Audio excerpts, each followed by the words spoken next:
Muchas gracias por la introducción de tus palabras y por la oportunidad que nos ha brindado Sol con estar aquí. También a reiterar mi agradecimiento al Procurador del Común por ofrecernos este espacio para compartir estas ideas.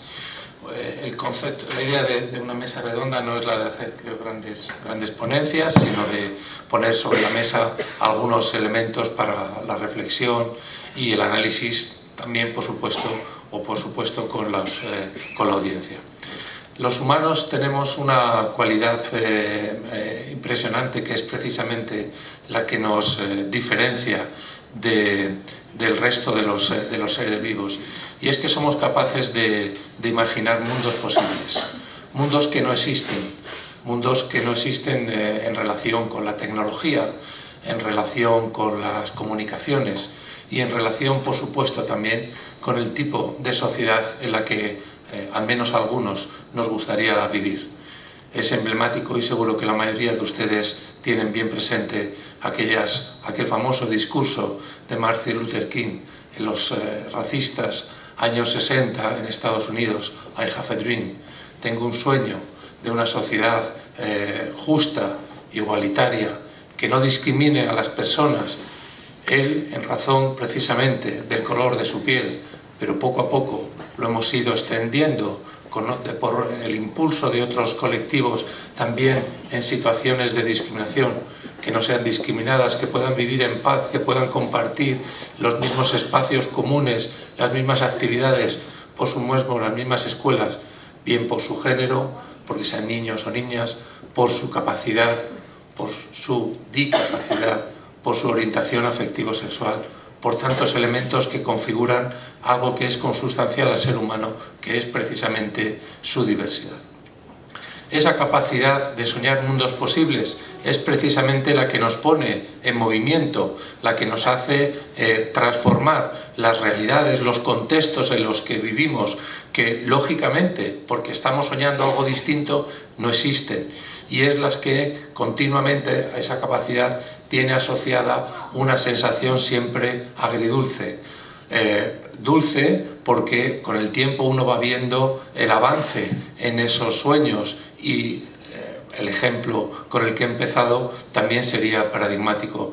Si le dicen al señor Martin Luther King hace 60 o 50 años aproximadamente que habría sentado en la Casa Blanca un presidente negro, pues seguramente muchos se habrían reído de él, le habrían llamado utópico, irreal, radical y otras cosas parecidas.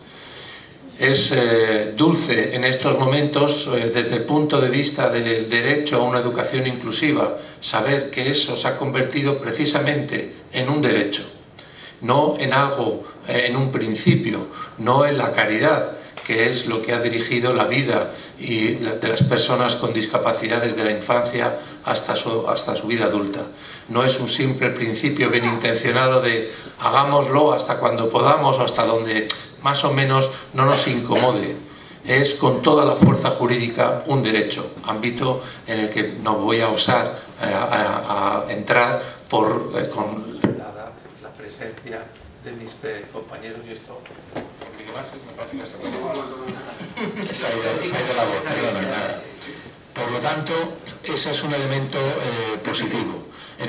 También en ese derecho hacia una educación inclusiva hemos visto avances significativos que podemos comentar también en nuestras leyes, con limitaciones, con muchas restricciones. Yo creo que estamos aquí precisamente porque las leyes que hoy por hoy rigen nuestro sistema educativo tienen muchas limitaciones y tienen muchos elementos que, lejos de favorecer el avance hacia ese sueño, lo complican. Y por supuesto entonces también tienen momentos agridulces, momentos agrios, momentos que nos hacen, a los que lo vemos desde un punto de vista analítico, pero sobre todo a las familias, a las personas que lo están viviendo en primera persona, a los propios niños están viviendo la situación difícil de estar en un contexto y en una realidad que está muy lejos de ese sueño.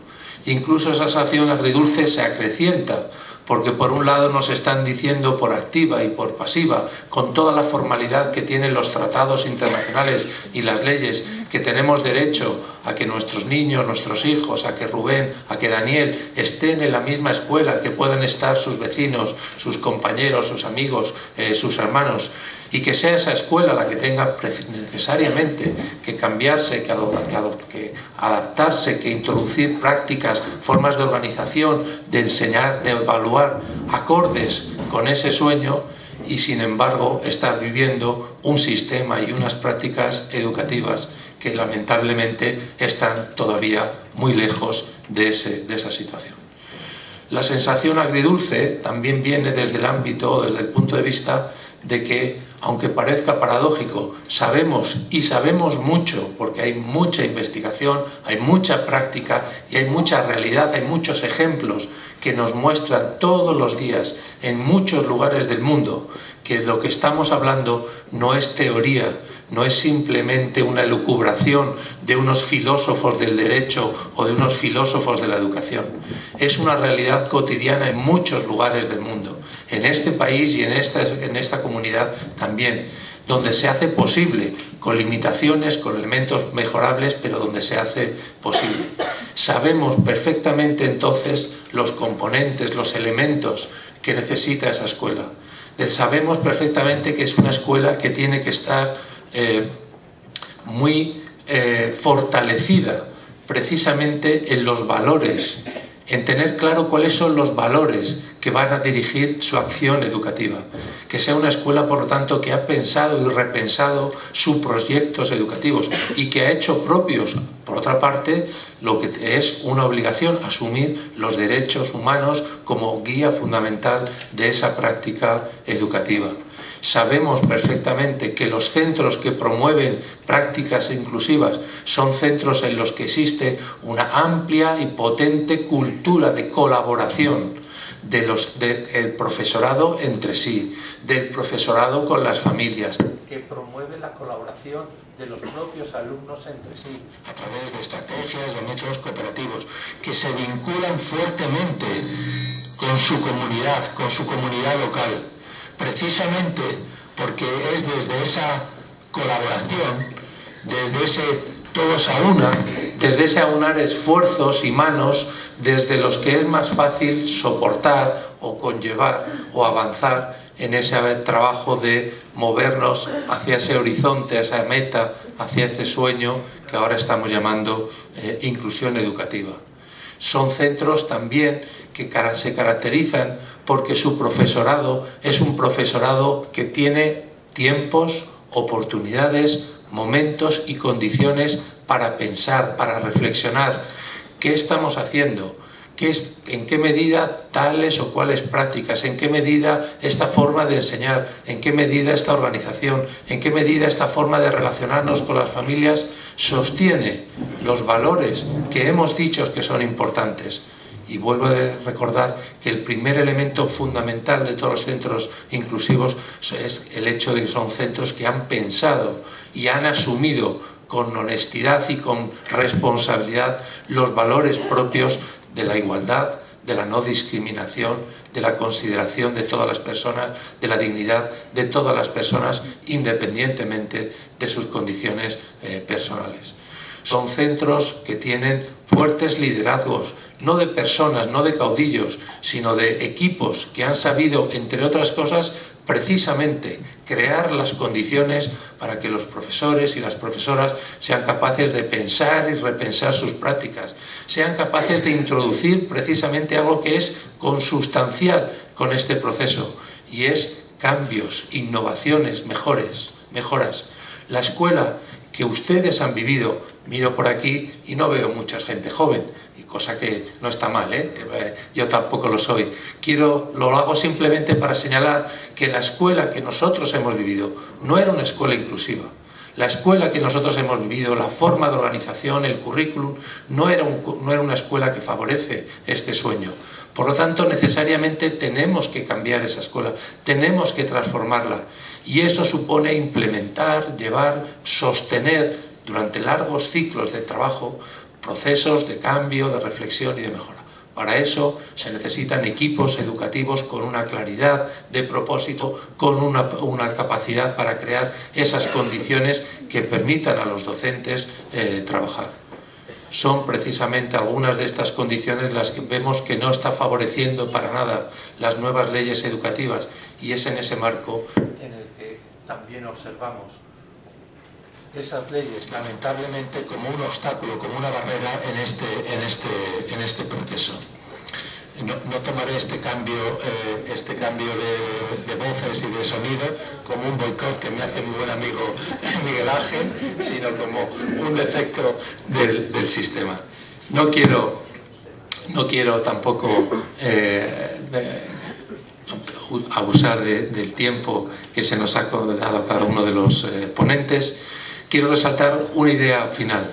He dicho que sabemos mucho y que por lo tanto no estamos huérfanos de conocimiento para empezar y sostener un proceso que alguien podría decir, bueno, como le gusta decir a algunos que enseguida tienen palabras ingeniosas cuando no quieren comprometerse, oiga, los experimentos los hace usted con gaseosa. No, esto no es un experimento. Esto de lo que estamos hablando no es, repito, una fantasía de unos profesores universitarios que viven en una burbuja encerrada. Es una realidad en todo el mundo, en proceso. Sabemos, por lo tanto, cómo conducir y dónde tenemos que incidir en los elementos básicos. No creo que esta sea la audiencia para profundizar ahora, por lo menos, en esos elementos. Pero sí quiero terminar con una idea importante. También sabemos que saber no es suficiente. Y permítame ese juego de palabras. Que estamos comprobando que el conocimiento no es suficiente. Que también necesitamos presión. El sistema educativo, como otros sistemas, necesitan presión, necesitan acompañarse de una realidad de la comunidad educativa, de la comunidad social, de su sociedad, que apoye y que facilite ese proceso. De ahí es tan importante el papel de los movimientos sociales y de asociaciones como Solcon, que precisamente lo que están haciendo es ese ejercicio, unir diferentes agentes y movimientos y capacidades para presionar en la misma dirección. Y creo que esta mesa redonda es un sencillo ejemplo de lo que estoy hablando. Necesitamos esa unión, necesitamos ese acompañamiento, esa colaboración también en el ámbito de la sociedad, porque en último término, y termino, de lo que estamos hablando no es de un aspecto parcial, de cómo hacemos para que algunos niños con discapacidad o diversidad funcional estén en la escuela. De lo que estaríamos aquí en parte hablando y poniendo una pequeña pieza es en torno a qué tipo o en qué tipo de sociedad queremos vivir.